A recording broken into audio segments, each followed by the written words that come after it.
Hey everyone, welcome to another 10-minute Marvel video. I'm Petter, and today there was a Disney investor call, as well as SAG kind of letting the cat out of the bag in one area. I'm going to be talking on that second part in another video that will be going out today as well, but I wanted to split them up because they are two different topics. Because Bob Iger had some interesting things to talk about on the investor call.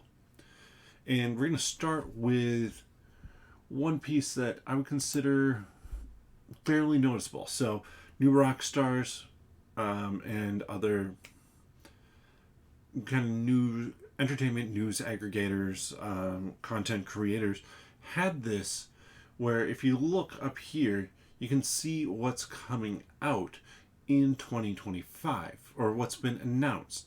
Now, that doesn't mean that this is 100% official. This could get tweaked and timelines could change, but the big thing you'll notice on there is the lack of Thunderbolts and the lack of Blade.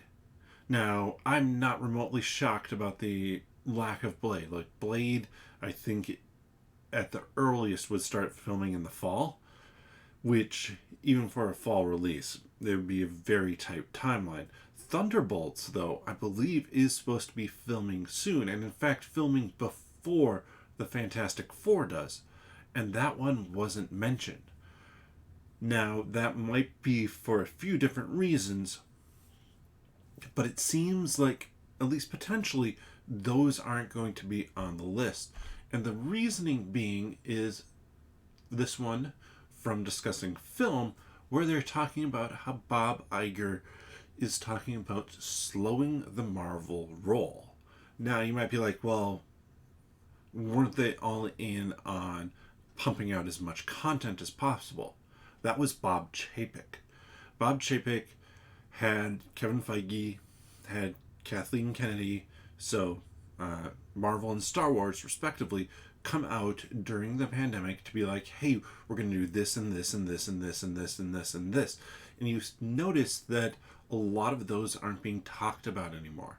Why? Because they were really early concept kind of shows or movies that never would have been announced, except Chapek was really pushing that growth, and as a Disney Plus launch, let's make as much money as possible. Bob Iger, I mean, obviously, as the CEO of Disney, he wants to make money. He wants to make money for the investors because then he keeps his job as the CEO of Disney, or he's in position to kind of call his shots as to when he retires and steps down again. But he also, I think, has a better creative or understanding of the business of entertainment and storytelling beyond just get as much content out there as possible so people are always eyes on our stuff. Because what we've seen is there are I think there have been a few kind of half-baked ideas that have been put out there, or ideas that, because there was this rush for the timeline, so Falcon and the Winter Soldier and Secret Wars being two really big examples of this, they were pushed out really fast with COVID causing all sorts of production issues for them. So I think it's now pulling it back, taking that step back and saying, hey, we care a whole lot more about the quality. And some of that is going to be the special effects quality, because now no longer are they overtaxing their special VFX artists as much because there are fewer projects. Now, it's still going to be very busy for them. It's not like they're doing away with everything, but one movie this year, 2 movies next year, that's way down. And there's one live action show yet to come out this year, Agatha Coming of Chaos, Darkhold Diaries, House of Harkness, whatever it might be. And then next year, they haven't officially announced any Disney Plus series that are coming out. I think it's fairly safe to assume we're going to get Daredevil Born Again. I would not be surprised if we get Ironheart as well. But content is going way slower. So hopefully there'll be a corresponding uptick in quality of just the finished product, that it looks more finalized, more finished as it goes. But also then, and this goes into kind of some of the how Marvel has done storytelling in the past.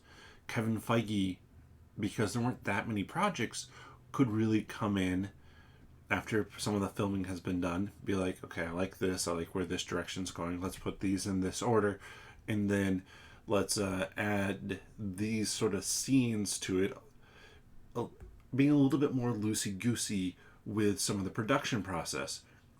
He's been stretched extremely thin with more things being put out. So the process that worked now, not, it hasn't necessarily worked recently because Feige himself is getting stretched too thin across too many projects.